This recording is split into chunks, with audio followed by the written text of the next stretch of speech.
Hola a todos, en compañía de mi grupo les vamos a hablar sobre un tema muy interesante que es una obra que nos mandaron a leer en Sociología Jurídica, la cual se llama La refundación del Estado en América Latina, escrita por el profesor Bonaventura de Sousa Santos.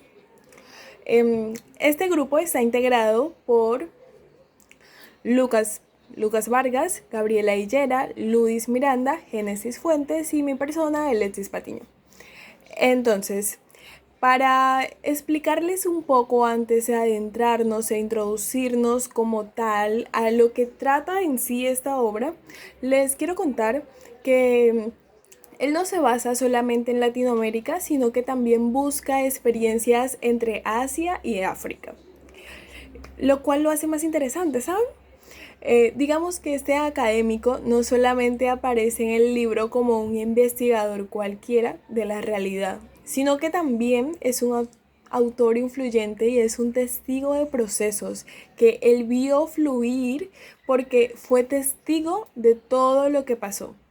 Así que tiene el gusto de acompañarnos en esta maravillosa obra como un lector y como un escritor que vio cada acontecimiento que está escrito en este libro. Digamos que de otra manera esta obra se podría llamar como una crónica. Bueno, para no enredarles un poco, les quiero decir que este libro es como una sociología o un modelo de sociología que busca recuperar lo ignorado por el pensamiento occidental. Se basa más que todo en los indígenas. Vamos a encontrar un estado o comunidad ilusoria que es el conjunto de normas recientes que buscan devolverle el poder como tal a los indígenas, a la generación que existió mucho antes que nosotros. Eh, digamos que se habla más que todo del riesgo. El riesgo de dar fin a la injusticia histórica, el riesgo de dar fin al colonialismo, me enredo con esta palabra, a las personas que oprimen a los demás, ya sea desde la idea de crear algo nuevo o desde la idea de recuperar todas las autonomías perdidas que existieron en el pasado. No importa cuál sea la fuente, sino que importa la práctica, o sea, la manera en que se va a transformar. ¿Vale? Y sin más detalle, creo que esto es el libro. Algo a dato de información, a dato de que ustedes se informen, es este libro está dividido en dos partes. Tenemos la primera parte que corresponde desde el capítulo 1 hasta el capítulo 3 y tenemos la segunda parte que corresponde desde el capítulo 4 hasta el capítulo 7. Es muy cortito, apenas consta de 157 páginas más o menos, así que es algo atractivo de leer, aparte que cada capítulo está dividido por incisos, lo cual lo hace más entendible. Sin más, los dejo con mi compañera Génesis Fuentes para que les hable un poquito de qué trata el capítulo 1 y 2 hasta el capítulo 3 y tenemos la segunda parte que corresponde desde el capítulo 4 hasta el capítulo 7. Es muy cortito, apenas consta de 157 páginas más o menos, así que es algo atractivo de leer, aparte que cada capítulo está dividido por incisos, lo cual lo hace más entendible. Sin más, los dejo con mi compañera Génesis Fuentes para que les hable un poquito de qué trata el capítulo 1 y 2. Buenas tardes compañeros, espero que todos se encuentren muy bien.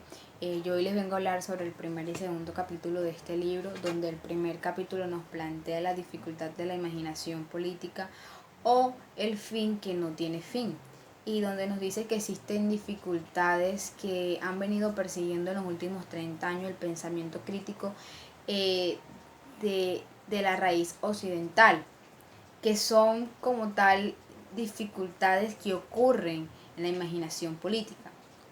¿Qué pasa? Que a partir de aquí podemos comenzar a hablar de estas dificultades. La primera es el fin del capitalismo sin fin, que nos dice que es la primera dificultad que surge en la imaginación política, que también se hace difícil de imaginar el fin del capitalismo, como también se hace difícil de imaginar que el capitalismo no tenga fin.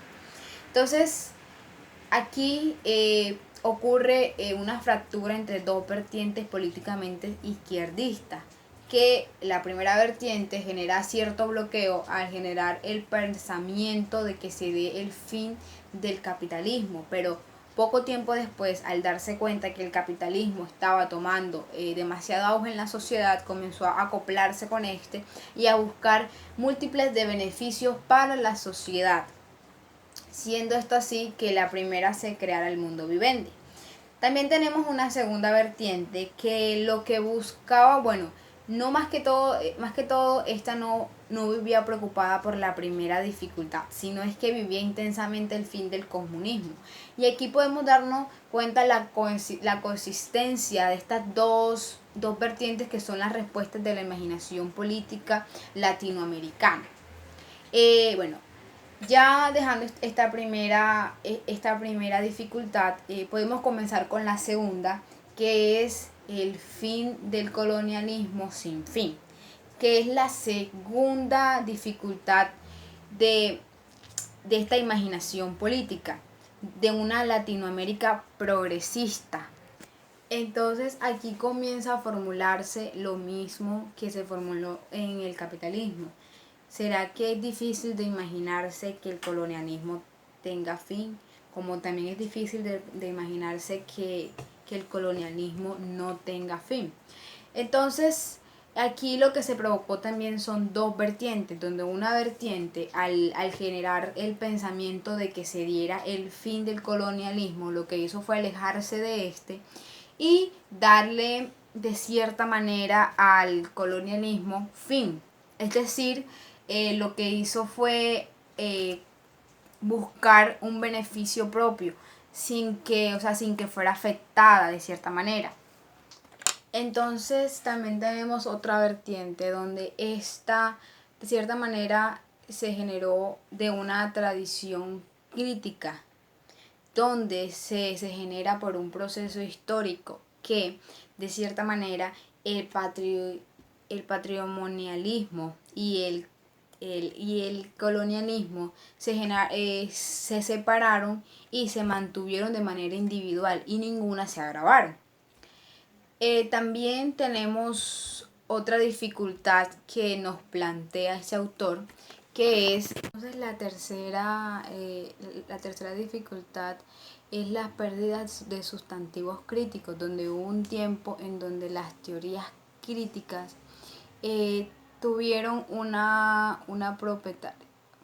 Este segundo capítulo nos habla de las dificultades de la imaginación sociológica y la necesidad pues de dejar a un lado o tomar distancia de la tradición crítica eurosincrática. Esto nos dice que tomar distancia no significa dejar a un lado nuestra historia, nuestro proceso histórico, esa tradición tan rica que tenemos. No.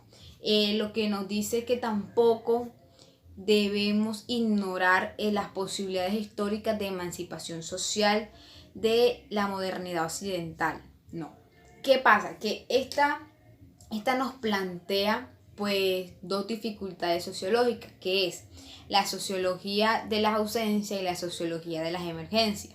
La sociología de las ausencias lo que nos quiere decir es que la investigación lo que busca demostrar y cuyo objetivo es dar a conocer eso que no existe y trata de transformar lo que no existe o lo imposible en posible, en lo ausente en lo presente, y cuya investigación empírica ante los ojos de las ciencias sociales es algo que no se puede.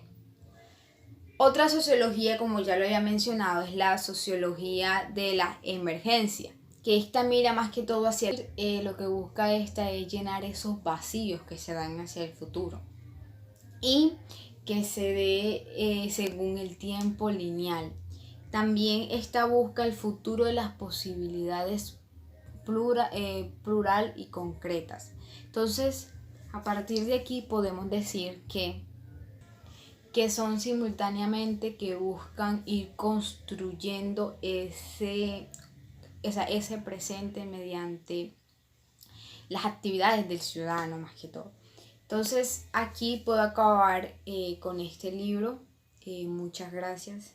Ahora viene mi siguiente compañero que seguirá explicando los demás capítulos.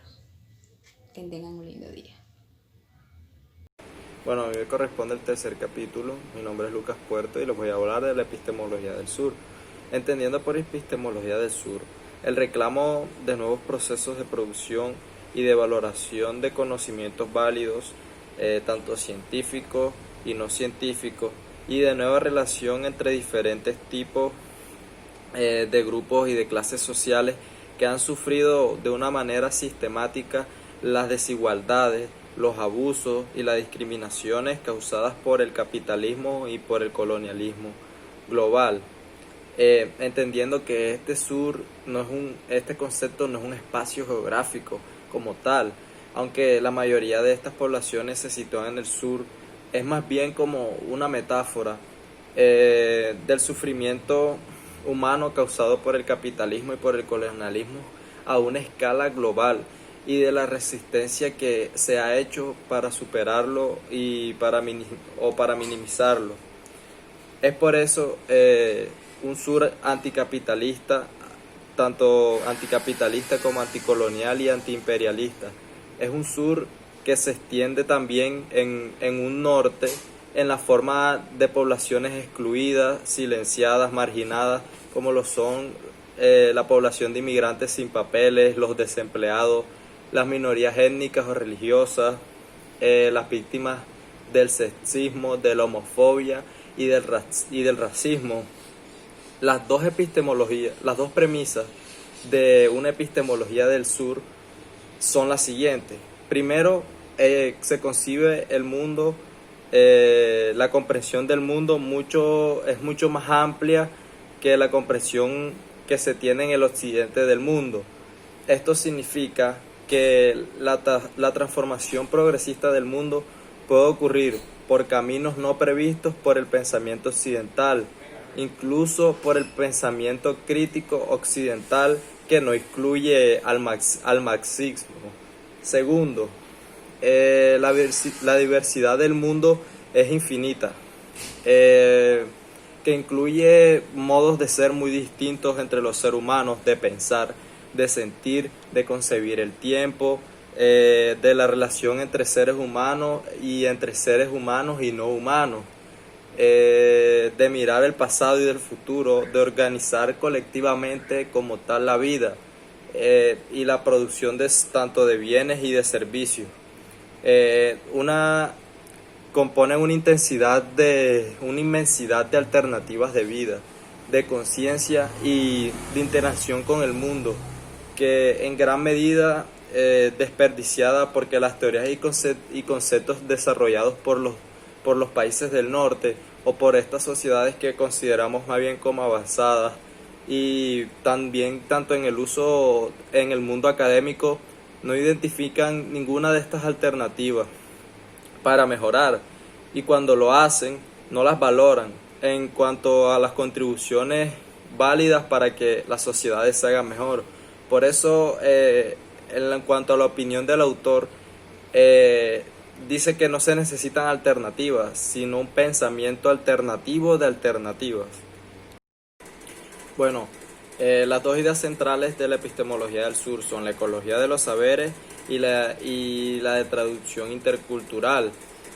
El fundamento de la ecología de los saberes es que no hay ignorancia o conocimiento en general. Toda la ignorancia es ignorante de un cierto conocimiento, y todo conocimiento es triunfo de una ignorancia en particular. Aprender de ciertas formas de conocimiento puede suponer olvidar otras, y en última instancia también dice que puede volverse ignorante de ellas. En otras palabras, la ecología de saberes, la ignorancia no es necesariamente el estado original o el punto de partida, puede ser el punto de llegada. Por ello, en cada fase de la ecología de saberes es crucial cuestionar si lo que se está aprendiendo para nosotros es verdaderamente valioso, o si debería ser olvidado o no aprendido. La ignorancia es solamente una forma descalificada de ser y hacer cuando lo que se ha aprendido es más valioso que lo que se está olvidando. Bueno, también se dice que la utopía del interconocimiento es aprender otros conocimientos sin olvidarse del conocimiento propio, el que ya fue aprendido. Esta es la idea de la prudencia que subyace en la ecología de saberes.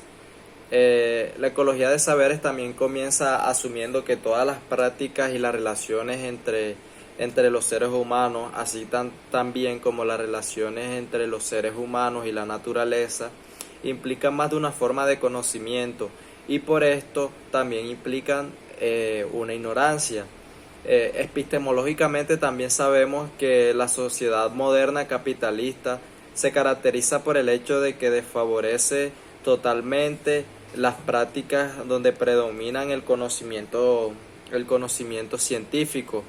Este conocimiento científico, que es un estatus privilegiado concedido en práctica científica, que en sus intervenciones significan grandes aportes a la humanidad, y aún así vemos cómo en nuestras sociedades actuales son totalmente subvaloradas por el capitalismo, ya que el modelo que tenemos en la actualidad es totalmente que subvalora a las ciencias de cierta forma.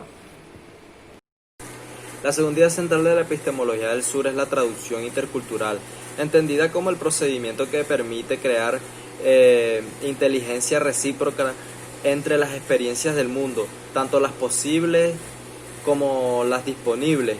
Se trata de un procedimiento que no atribuye a ningún conjunto de experiencias ni estatuto de totalidad exclusiva ni de parte homogénea.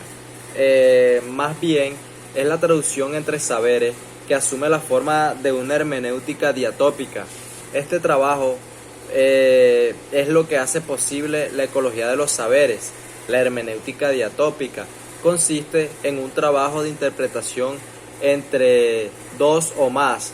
La hermenéutica diatópica parte de la idea de que todas las culturas son incompletas y por tanto pueden ser enriquecidas por el diálogo y por la confrontación con otras culturas, con la relación interpersonal entre las culturas. Admitir la relatividad de las culturas no implica asumir no implica adoptar sin más las posturas de la otra cultura. Tampoco implica que éstas adopten su filosofía o su cultura en cuanto a su pensamiento.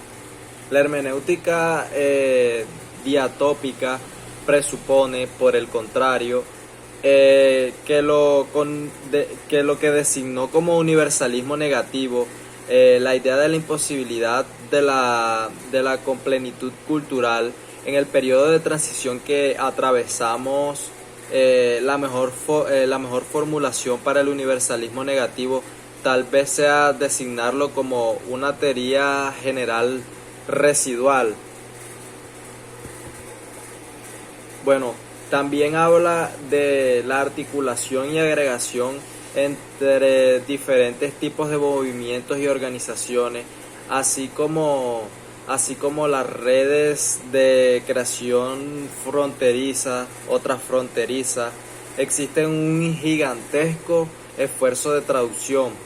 ¿Qué hay de común entre el presupuesto participativo, hoy en prácticas numerosas de ciudades latinoamericanas y europeas, la planificación de la democracia participativa, de los planchats y la Bengala occidental en la India, y las formas de autogobierno de los pueblos indígenas de América Latina y de las poblaciones rurales de África?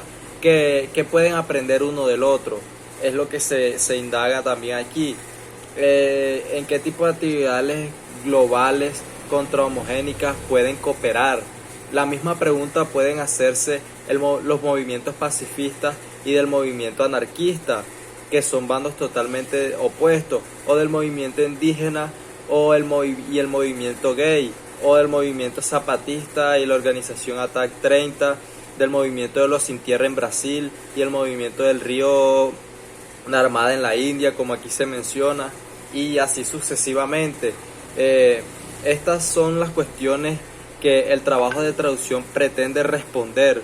Se trata de una labor que es demasiado compleja, no solo por el número de diversidades de movimientos y organizaciones implicados, sino sobre todo por el hecho de que unos y otros estén anclados en culturas y saberes muy diversos. O sea, es un campo donde el trabajo de traducción incide simultáneamente sobre los saberes y sobre las culturas, por un lado, y sobre las prácticas y los agentes, por otro lado. Más de ello, dicho trabajo se entiende como identificar lo que los une y lo que los separa. Los puntos en común representan la posibilidad de una agregación o combinación a partir de abajo. La única alternativa posible a una agregación desde arriba impuesta por una teoría general o por un actor social privilegiado. Es así como en este libro se busca identificar las virtualidades de una epistemología del sur para analizar más adelante dos temas de gran importancia en el continente latinoamericano hoy, que son las transformaciones que están viviendo los estados. Y bien, las luchas ofensivas y las luchas defensivas, como en la primera dimensión de este contexto latinoamericano, más que en otros continentes, es la coexistencia de formas de lucha muy avanzadas y ofensivas con formas de lucha retrasadas y defensivas. En el caso de las primeras, el Estado es parte de la solución. En la segunda, es parte del problema. Entre las luchas más avanzadas y ofensivas podemos incluir los movimientos indígenas que han conducido al constitucionalismo transformador de Bolivia y de Ecuador, la revolución bolivariana, el nuevo nacionalismo en cuanto a control de los recursos naturales y la construcción de estados plurinacionales. Entre las luchas más retrasadas y defensivas, en tanto, podemos mencionar las luchas contra la discriminación de las protestas sociales, que incluye el intento de calificar como terroristas a estos movimientos sociales y a sus líderes, contra la contrarrevolución jurídica que busca desconstitucionalizar las conquistas sociales consagradas en las constituciones más recientes. Un buen ejemplo es como la constitución en el ejemplo es Brasil, contra el paramilitarismo y el asesinato político, sobre todo que se presentan en Colombia, también en muchos otros países de Latinoamérica y del mundo, contra el golpismo hondureño, que por cierto se habla en él de unos posibles golpes contra otros estados, otros países del continente, contra el control de los medios de comunicación también por parte de las oligarquías o grupos económicos muy poderosos que se hacen dueños de estos medios y toman gran partido de la oposición a la transformación progresista de nuestras sociedades. Bueno, en la segunda dimensión, que habla de la acumulación ampliada y acumulación primitiva, esta segunda dimensión del contexto actual en el que coexistimos en Latinoamérica, las dos formas de acumulación de capital que Marx se imaginó, se planteó, por un lado, la cual acumulación resulta de la producción ampliada del capital y que sin demasiado rigor podemos considerar que operan mecanismos económicos total. Pero por otro lado, la acumulación primitiva, que según Marx precede a la acumulación ampliada y que consiste en la apropiación casi siempre ilegal y violenta, y siempre con recursos de mecanismos extraeconómicos, que en general son políticos y coercitivos, de los recursos naturales y de la fuerza del trabajo necesarios también para sostener la producción ampliada. Tales mecanismos han incluido históricamente un despojo colonial, la esclavitud, la coerción política, la violencia paramilitar, la ocupación extranjera para controlar todos estos recursos naturales, como lo vemos en muchas de nuestras empresas a nivel local que explotan los recursos naturales y se quedan con gran parte del dinero. Y bueno, las poblaciones que se ven seriamente damnificadas por estos hechos, y esta acumulación primitiva que podemos designar como una acumulación de posesión que sostiene una acumulación amplia entre las relaciones de los tipos de acumulación que determinan hoy la relación entre nación e imperialismo. De hecho, esta presencia de la acumulación primitiva, lo que es más es invisible, es visible como un intento imperial de controlar las tierras, de controlar todo lo que tiene que ver con la biodiversidad y los recursos naturales. El debate civilizatorio, por último. La cuarta dimensión del contexto latinoamericano es el que está finalmente abierto dice que está finalmente abierto un debate civilizatorio.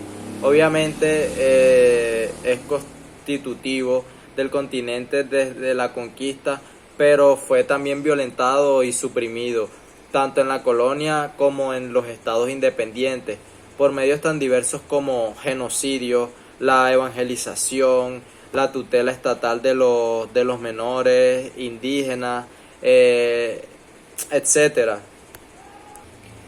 Es así como la presencia del debate civilizatorio significa que las luchas sociales adquieren la conciencia de que los dos sistemas de dominación, el capitalismo y el colonialismo, son simultáneamente distintos e inseparables, y que sin entender la articulación entre ellos no podrán tener éxito. En el plano político no es tan útil cuanto parece autorizar la pertenencia mutua del capitalismo y del colonialismo en el código genético de la modernidad occidental. Más importante es analizar los cambios históricos y concretos de las relaciones entre ellos, de la conquista el neoliberalismo, de la esclavitud a las independencias. Esas relaciones cambiaron significativamente.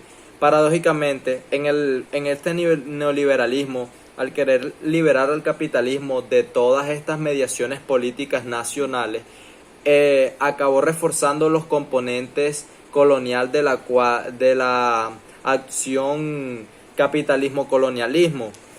Así, los estados nacionales perdieron soberanía de autorregulación y de autofinanciación hasta el punto de volverse semicolonias.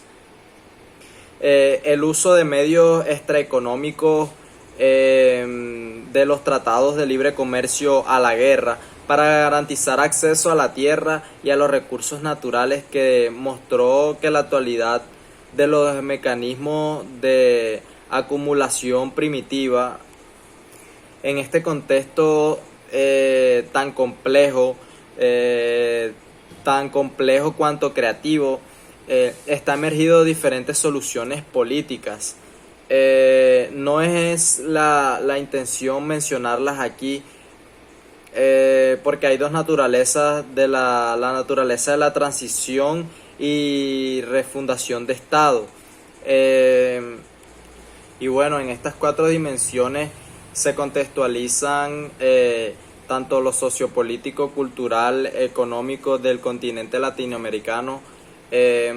Son dimensiones, como dije anteriormente, referidas al carácter de las luchas, de la acumulación, de la hegemonía y del debate civilizatorio de todas estas culturas, de todos estos grupos étnicos que han tenido su lucha, han tenido su proceso de adaptación, de cambio, y que también nos han ayudado a crecer como sociedad y como cultura. Mi nombre es Ludis Marcela Miranda Balbuena y yo les vengo a hablar del capítulo 5 al 6 del libro Refundación del Estado en América Latina, perspectivas desde una epistemología del sur. El capítulo 5 se titula como La naturaleza de la transición. Se dice que el continente latinoamericano comparte con los países de Europa del Sur la más vasta bibliografía sobre transiciones políticas contemporáneas. Se trata de estudios sobre las transiciones de las dictaduras o estados burocráticos autoritarios de los años 60 y 70 del siglo pasado hacia las democracias liberales de la década de 1980, y en los que sobresale el trabajo de Guillermo O'Donnell. Guillermo Alberto O'Donnell fue un destacado politólogo argentino. Entre sus aportes teóricos a la ciencia política se destaca la teoría de la democracia, las características y la característica de los procesos de la transición a la democracia. El problema central de este tipo de estudio era definir en sí de dónde comienza la transición y hasta dónde va. Para los autores de la transición democrática en el continente, decían que la solución dominante era definir de modo exhaustivo las características de los regímenes dictatoriales y establecer cómo inició la transición en el momento en que algunas de estas características dejaron de estar presentes. La transición es dada por determinada en el momento en que están presentes todas las características que los autores atribuyen a la democracia representativa. La teoría crítica latinoamericana, en especial en los años 80 del siglo pasado, concentró sus críticas en el carácter superestructural de los análisis de las transiciones, totalmente centrado en las dinámicas y procesos políticos. Se decía que casi siempre eran dominados por las élites y muy poco espacio para las clases populares, así como el hecho de que las transiciones democráticas ocurrieron al mismo tiempo que la liberación de las economías exigida por la nueva ortodoxia, el neoliberalismo, y por eso coincidieron con el aumento exponencial de las desigualdades sociales, lo que acabó por deslegitimar a la democracia liberal en la percepción de las clases populares. Durante los años 80 y 90 del siglo pasado y la primera década del siglo actual, en Latinoamérica ocurrieron sucesos o fenómenos que pasaron totalmente al margen de esta literatura canónica de las transiciones y que, sin embargo, la cuestionan radicalmente en sus fundamentos. Los movimientos indígenas, los afrodescendientes y campesinos son movimientos estos movimientos subvertieron los fenómenos de las transiciones canónicas en tres dimensiones distintas. Primero, A, el inicio y el término de la transición. B, el concepto de tiempo que gobierna la transición. Y C, las totalidades en cuyo seno ocurre la transición. Estos movimientos cambiaron de modo radical los puntos de partida y problemas y los probables puntos de llegada de las transiciones. Para ello, la duración de la transición es mucho más larga que la duración de las transiciones democráticas. Para los pueblos indígenas, la transición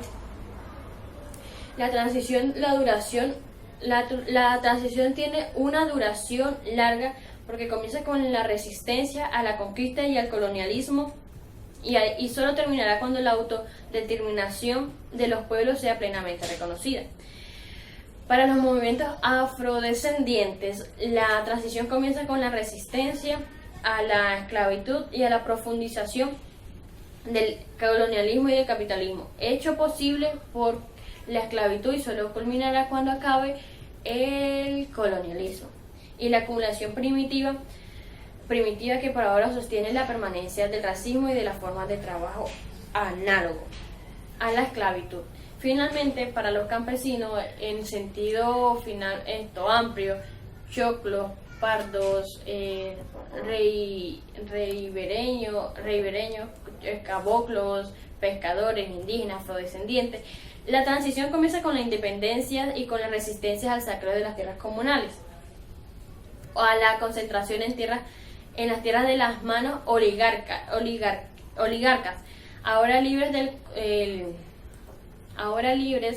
del ahora libres de oligarcas y ahora libres del control imperial y al patronalismo y al colonialismo. Y solo terminará cuando la reforma agraria sea finalmente cumplida. En segundo lugar, dada la concepción de tiempo lineal que sostiene la modernidad occidental, la transición son siempre una trayectoria que va del pasado hacia el futuro. La tercera subversión tiene que ver con las diferentes cosmovisiones que son llamadas a convergir transiciones de largo plazo. Las transiciones canónicas de las décadas pasadas son transiciones en el seno de las totalidades homogéneas, dictaduras y democracias. Bueno, en el caso de los indígenas y afrodescendientes, las transiciones ocurren entre civilizaciones distintas, universos culturales con cosmovisiones propias, cuyo diálogo posible, a pesar de tanta violencia y de tanto silenciamiento, solamente es posible a través de la traducción intercultural y siempre con el riesgo de que las ideas más fundamentales. Comenzaremos con el capítulo 6, que se titula como la refundación del Estado y los falsos positivos. Este capítulo comienza diciendo que aparentemente el Estado pasa por profundas transformaciones desde el colapso financiero del 2008. Los cambios anteriores producidos por los colapsos financieros locales o regionales de los años 70, 80 y 90 del siglo pasado afectaron a países con poca influencia en los negocios internacionales. Por ello, los respectivos estados fueron forzados a insistir en la ortodoxia o se rebelaron y fueron objeto de sanciones. O en el mejor de los casos fueron ignorados. El tema de debate es saber hasta qué punto los cambios en curso desde hace varias décadas afectan la estructura internacional y organizacional del Estado moderno. El conjunto de instituciones más estables de la modernidad occidental, los cambios en la acción del Estado o en el continente latinoamericano durante los últimos 20 años ha dado fuerza al argumento de que el Estado está de vuelta. Se hace una pregunta del autor, ¿pero qué tipo de Estado está de vuelta? Para contestar esta pregunta se distinguieron dos vertientes de transformación del Estado. La primera que llamó el Estado comunidad ilusoria y la segunda que denominó el Estado de las venas cerradas. Comenzamos por el primero. El Estado de la comunidad ilusoria o Estado comunidad ilusoria. El Estado comunidad ilusoria es el conjunto de reformas recientes que busca devolver alguna centralidad al Estado en la economía y en algunas políticas sociales. Lo hace sin comprometer la lealtad a la ortodoxia neoliberal internacional, pero usando todo el campo de maniobra que en el plano interno la tal ortodoxia le concede coyunturalmente. Algunos de los rasgos principales de esta transformación son políticas de redistribución de riqueza a través de transferencias directas y focales a los grupos sociales más vulnerables, a veces condicionados por la obligación de ejercer derechos universales como son la educación de sus hijos o recursos para el sistema de salud, inversión fuerte en las políticas de educación. El Estado competitivo se sobrepone al Estado protector, pues las políticas sociales son vistas como una cuestión técnica de reducción de pobreza y no como un principio político de cohesión social. La lógica y la evaluación de la acción del Estado es definida por criterios de eficiencia derivados de las relaciones mercantiles, es decir, gerencialismo. Y los ciudadanos son invitados a comportarse como consumidores de los servicios del Estado, enfoque especial de la administración pública. Su desempeño, su tamaño es la simplificación y desburocratización de los servicios, búsqueda de asociantes políticos privadas en la producción de servicios anteriormente a cargo del Estado. El Estado comunidad ilusoria tiene una vocación política, nación popular y transclasista. la comunidad reside en la capacidad del Estado para incorporar algunas demandas populares por vía de inversiones financieras y simbólico-ideológicas. La acción represiva del Estado asume ella misma una fachada simbólico-ideológica, es decir, la seguridad ciudadana, el carácter la seguridad ciudadana, y el carácter ilusorio reside en el sentido clasista del transclasismo. Las tareas de acumulación dejan de contraponerse a las tareas de legitimación para ser su espejo. El Estado convierte sus intereses privados en políticas públicas, no porque sea el comité de la burguesía, sino porque es autónomo en la defensa del bien común. Ahora vamos con el segundo, la refundación del Estado, las venas cerradas. La refundación del Estado moderno capitalista colonial es un reto mucho más amplio. Sintetiza hoy las posibilidades y también los límites de la imaginación política del fin del capitalismo y del fin del colonialismo.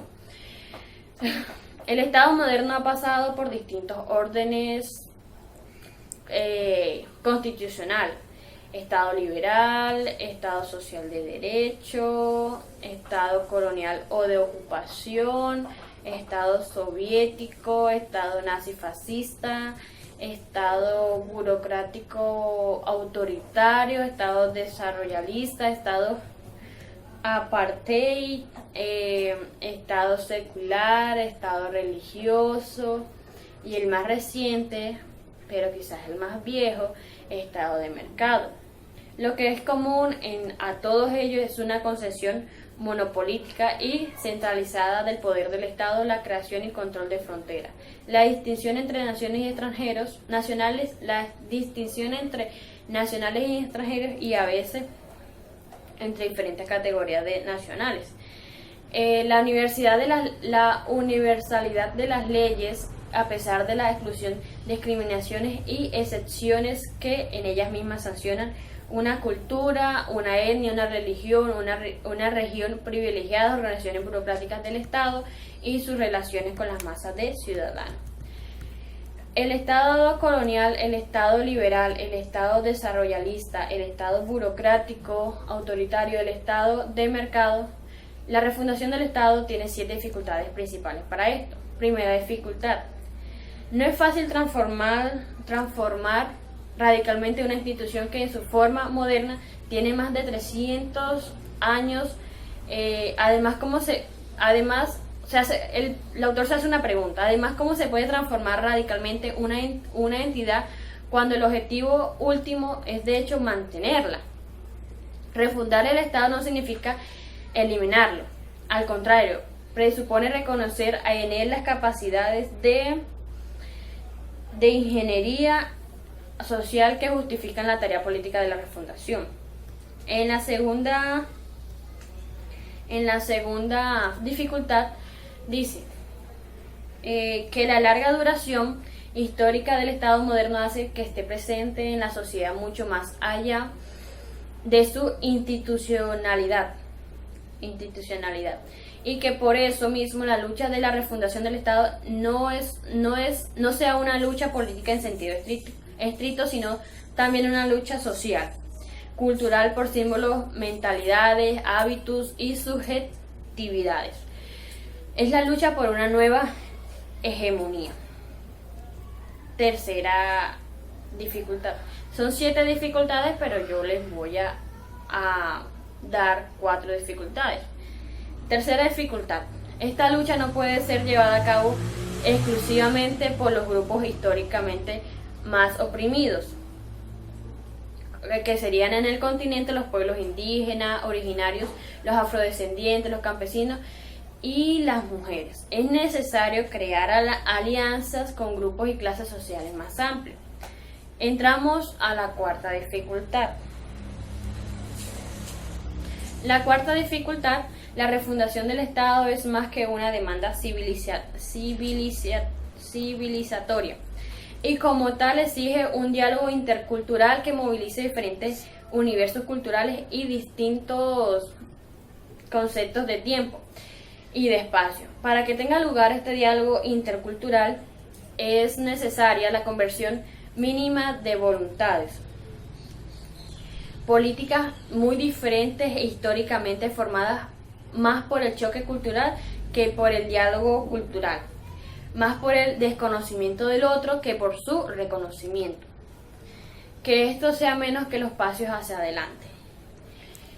En el continente actual, en el contexto actual, el continente, la refundación del Estado está más avanzada en Bolivia y Ecuador por los temas y problemas que suscitan más importantes para toda la región y también para el mundo. En este sentido, se puede hablar entonces del continente latinoamericano como un campo avanzado de luchas anticapitalistas y anticolonialistas. Bueno, comenzamos. El constitucionalismo transformador. La refundación del Estado propone un constitucionalismo de nuevo tipo. Es un constitucionalismo muy distinto del constitucionalismo moderno, que ha sido concebido por las élites políticas como el objeto de construir un Estado y una nación con las siguientes características. Espacio geopolítico homogéneo, desde las diferentes etnias, culturales, religiosas, regionales, no cuentan o son suprimidas, bien delimitado por fronteras que lo diferencian con relación al exterior y lo diferencian internamente. Organizado por un conjunto integrado de instituciones centradas que cubren todo el territorio con capacidad para contar e identificar todos los habitantes, regulados por un sistema de leyes y regulado por un solo sistema de leyes y poseedor de una fuerza coercitiva sin rival que le garantiza la soberanía interna y externa. B. El Estado plurinacional. En el contexto latinoamericano, la refundación del Estado pasa por algunos casos del reconocimiento, por el reconocimiento de la plurinacionalidad. Implica un desafío radical al concepto de Estado moderno, que se asienta en la idea de nación cívica, concebida como el conjunto de habitantes no necesariamente residentes de un cierto espacio geopolítico a quienes el Estado reconoce como el estatuto de ciudadanos y por lo tanto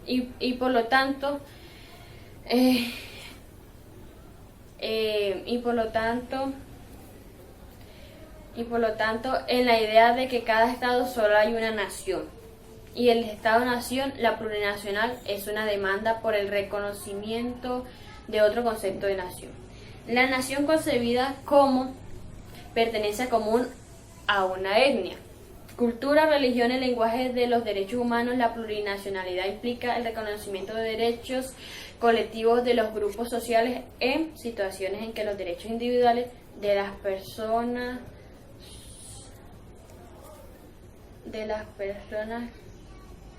que lo integran resulta ineficaces para garantizar el reconocimiento y la persistencia de su identidad cultural o el fin de la discriminación social, de que son víctimas, como lo demuestra la existencia de varios estados plurinacionales. Entre esos está Canadá, Bélgica, Suiza, Nigeria, Nueva Zelanda. Bueno, la nación cívica puede coexistir con varias naciones culturales dentro del mismo espacio geopolítico del mismo estado. Y por último tenemos lo último que me tocó a mí, tenemos al C, proyecto de país, que sería el sentido político de la refundación del Estado.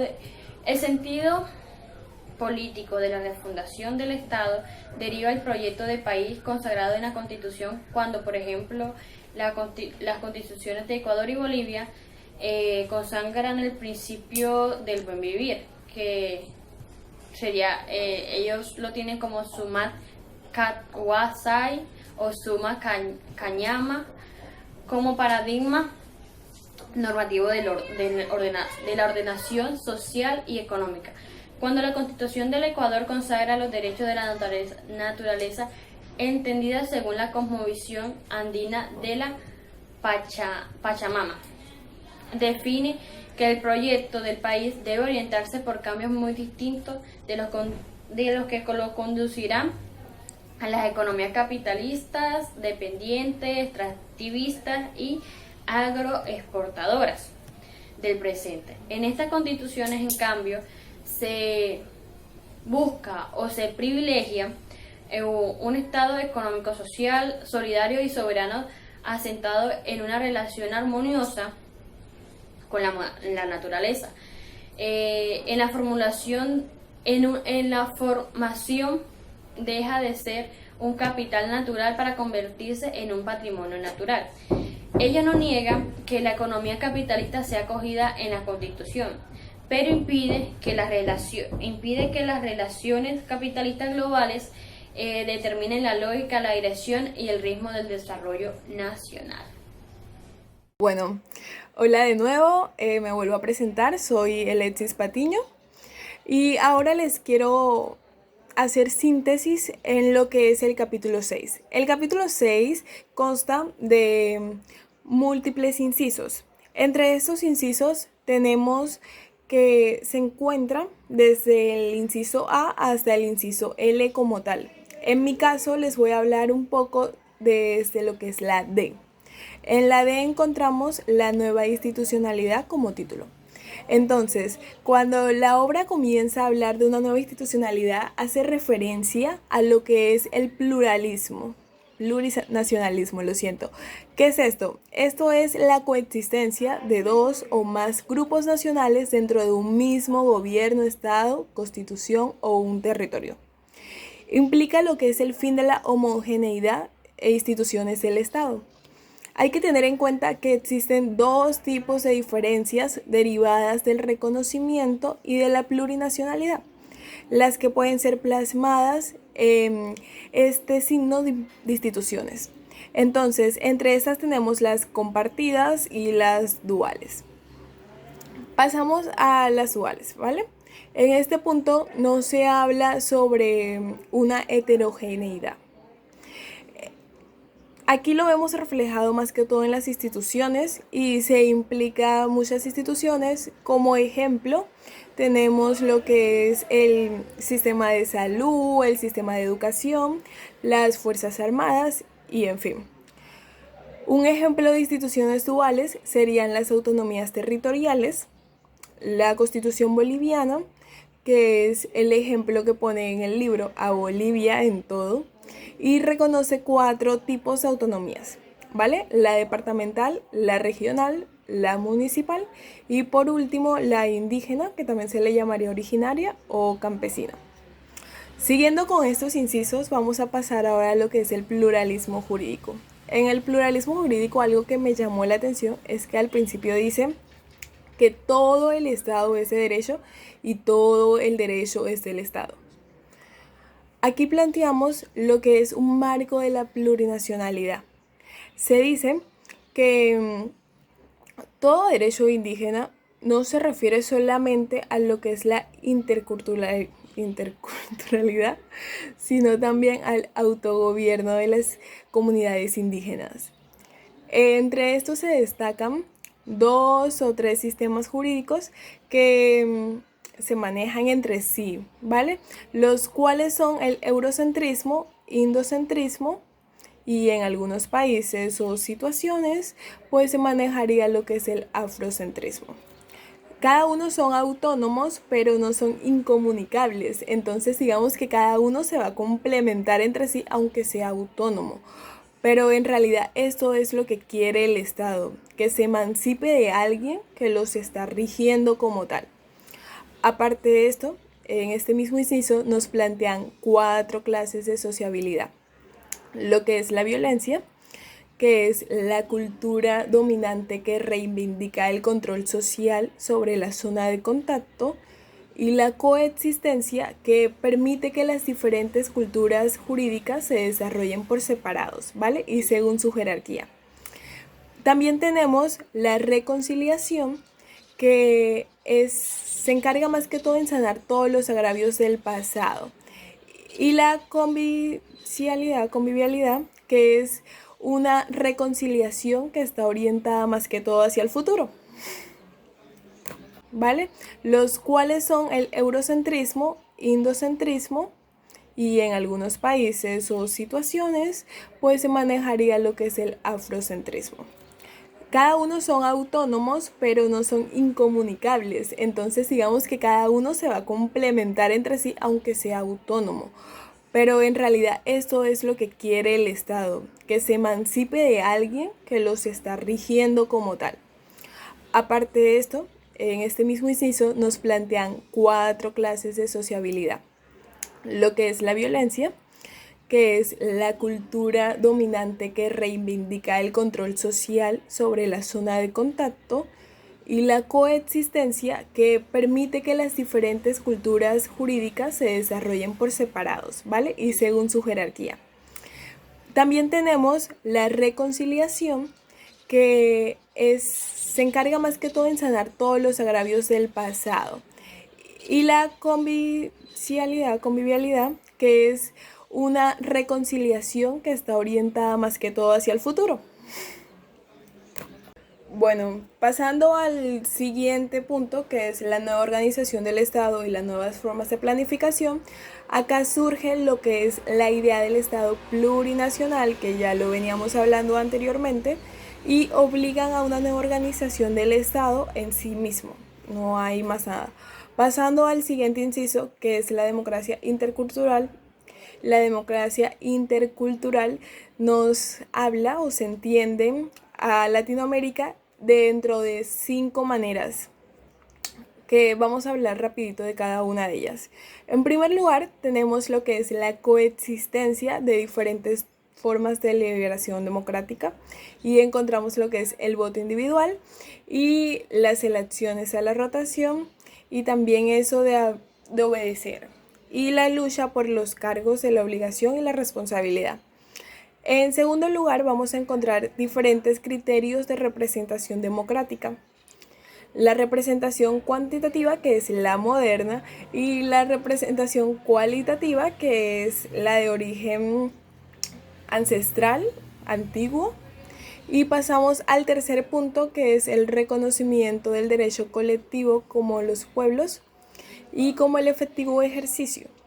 Aquí en el cuarto punto pasamos al reconocimiento de los seres fundamentales simultáneamente y colectivos. Aquí nos referimos al derecho del agua, al derecho de la tierra, a la soberanía alimentaria, a los recursos naturales, a la biodiversidad, que se refiere a los bosques, y así, que son como los ejemplos más comunes que encontramos acá. Por último, por quinto punto, encontramos la educación orientada hacia una sociabilidad y a la subjetividad asentadas a la reciprocidad cultural. Entonces, ya pasamos al como último inciso de los que me corresponden. Vamos a pasar y vamos a plantearnos esta pregunta: ¿otro mestizaje es posible?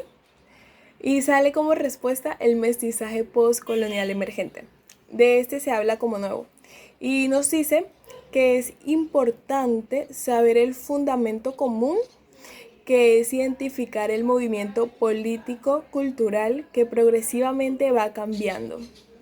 Va cambiando lo que es la mentalidad y la subjetividad en el sentido de reconocer lo que es la igualdad.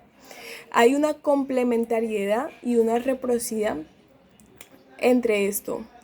A ver, solo así los diálogos van a comenzar a surgir como tal, como enriquecedores y porque es también el momento en el que todas las culturas en presencia van a surgir como incompletas. Esto nos da a entender que ninguna cultura en sí está complementada, sino que siempre van a estar abiertas a que surja algo nuevo. En fin, cada problemática a su modo y cada una es incapaz por sí sola de responder a las aspiraciones de los pueblos, decididos a construir una sociedad que esté verdaderamente inclusiva. Y ya esto es todo lo mío y pues los dejo con mi compañera Gabriela a que les explique de qué trata o de qué va a llevar el siguiente punto. Gracias por escucharme. Los diálogos van a comenzar a surgir como tal, como enriquecedores y porque es también el momento en el que todas las culturas en presencia van a surgir como incompletas. Esto nos da a entender que ninguna cultura en sí está complementada, sino que siempre van a estar abiertas a que surja algo nuevo. En fin, cada problemática a su modo y cada una es incapaz por sí sola de responder a las aspiraciones de los pueblos, decididos a construir una sociedad que esté verdaderamente inclusiva. Y ya esto es todo lo mío y pues los dejo con mi compañera Gabriela a que les explique de qué trata o de qué va a llevar el siguiente punto. Gracias por escucharme.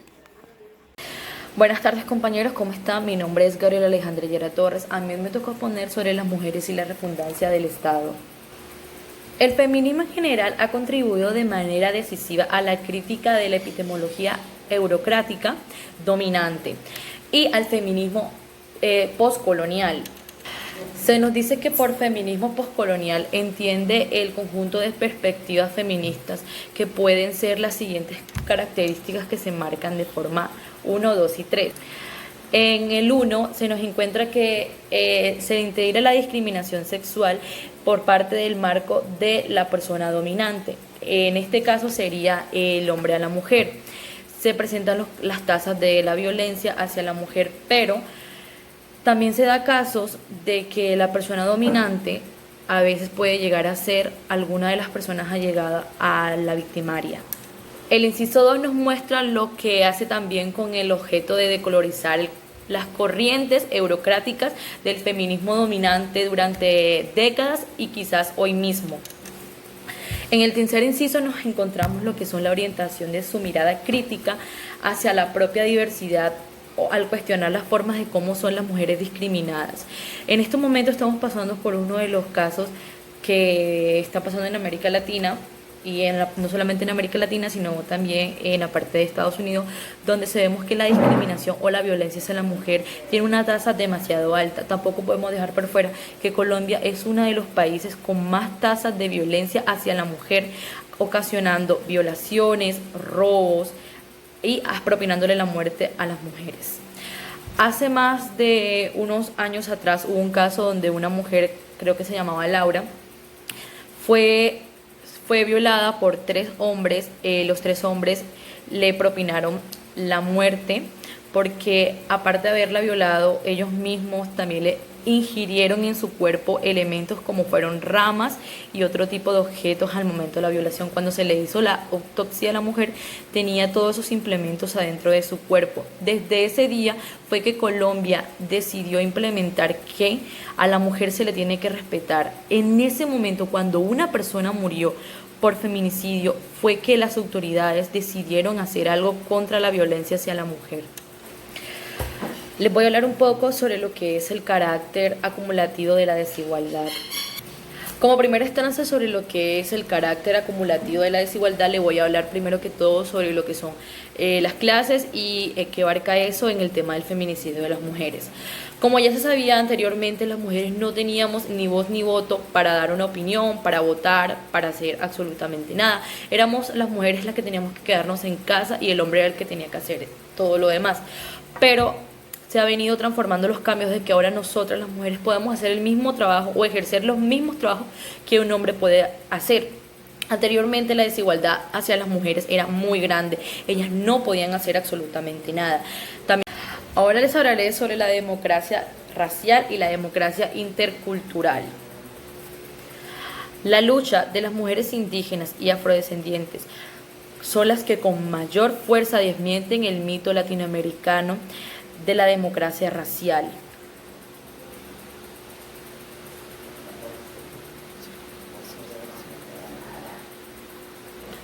Principalmente porque son ellas las que sufren más el tema de la democracia intercultural.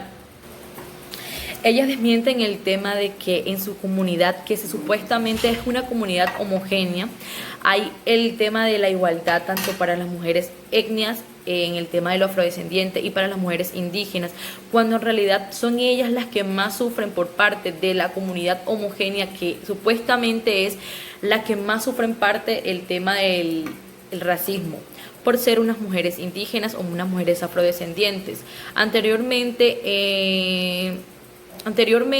en la Universidad de Harvard, una de las mujeres negras que ha podido llegar a ser una gran médico es una mujer del Chocó, no me acuerdo muy bien el nombre ya, una mujer del Chocó. Ella es una afrodescendiente y pudo lograr con su raza negra poder llegar a estudiar en la Universidad de Harvard y ser una de las mejores médicos ahora en Colombia.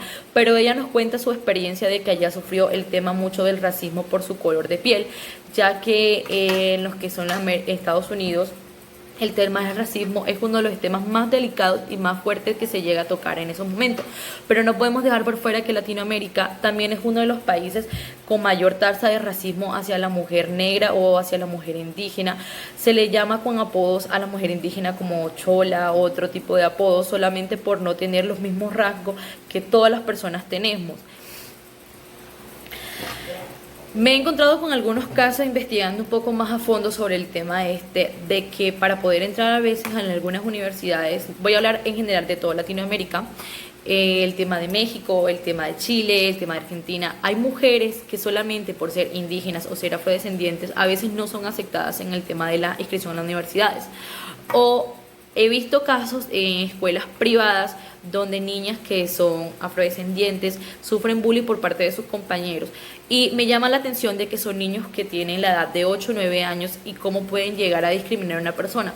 Eso mismo pasa de que en las familias en temprana edad los niños vienen creciendo con una ideología por parte de sus padres, donde los padres les enseñan que las razas que no son iguales a ellos son una raza que no tienen ni voz ni voto para llegar a ser alguien. Los niños desde pequeños vienen aprendiendo la ideología que los padres le enseñan, y si los padres le enseñan que una persona negra o una persona una persona afrodescendiente y una persona indígena son diferentes y que no tienen las mismas oportunidades que las demás personas, los niños van creciendo con esa ideología y van fomentando el racismo.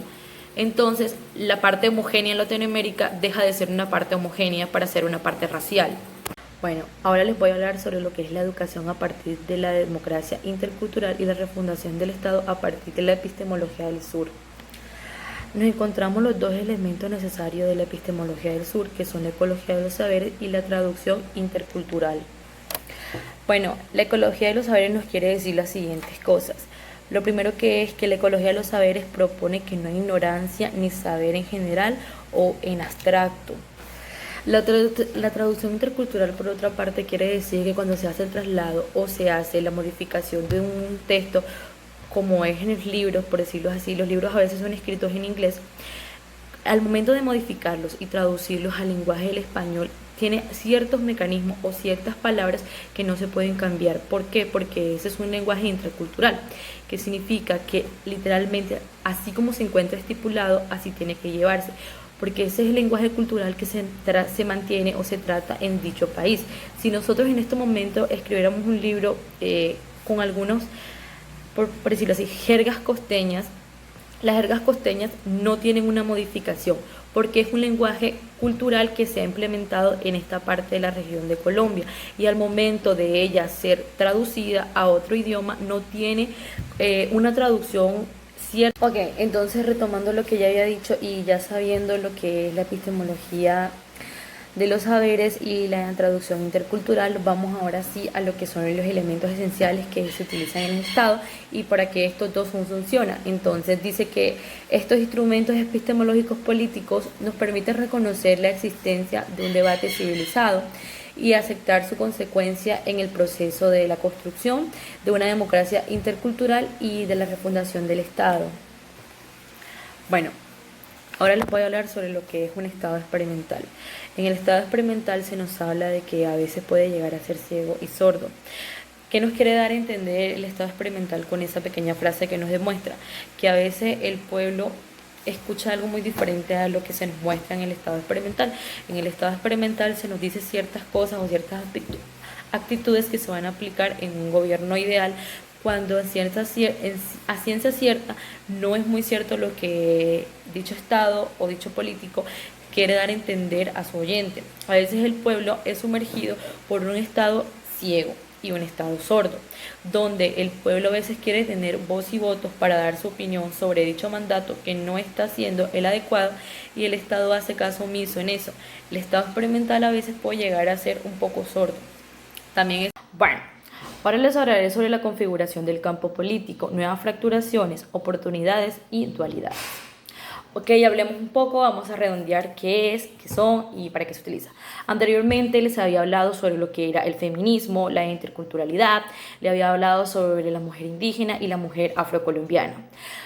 ¿Por qué hablo de ellas ahora en este capítulo? Porque todas ellas abarcan también este capítulo, ya que lo que viene adelante va muy en fondo con esto. Bueno, hablemos un poco, estamos redondeando.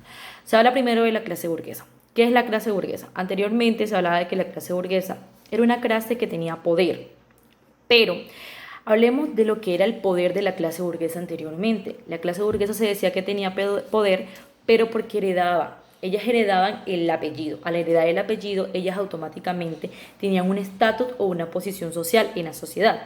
Pero la clase burguesa como tal no tenía las riquezas necesarias para decir que era una clase con mucho poder. Era una clase media acomodada, con bastantes riquecitas, no muchas, pero sí tenía bastantes riquezas con que ella poder subsistir. Pero tenemos en cuenta de que la clase pobre o la clase obrera era la que mayormente predominaba anteriormente, porque para poder llegar las nuevas mercancías, primero llegaba al puerto, donde se mantenía la clase pobre, donde ellas más que todo predominaban por el tema del campo, la siembra, la recolección de los elementos agrícolas. Ahí llegaban los barcos de embarcación y descargue, y de ahí sí procedían a llegar al rey, que era el anterior. Se dice que la clase burguesa tiene poder, pero no debemos dejar por medio de que la clase media o pobre tenía más poder que la clase burguesa. Solamente que la clase pobre no tenía el derecho para poder opinar en cuestiones políticas, ni sociales, culturales, pero la clase burguesa sí. Pero la clase pobre entonces tenía el mayor predominio del tema de la agricultura, que es una parte fundamental, porque sin agricultura no hubiera el tema de la comida, no hubiera el tema de la venta, ni todo el tema. Entonces, ¿qué hace un país rico? Al país lo hace rico el tema de la culturalización, porque aquí en Colombia encontramos el tema del café, que es uno de los principales que se siembra y se exporta a las demás partes. Colombia es uno de los principales países que es reconocido por su café.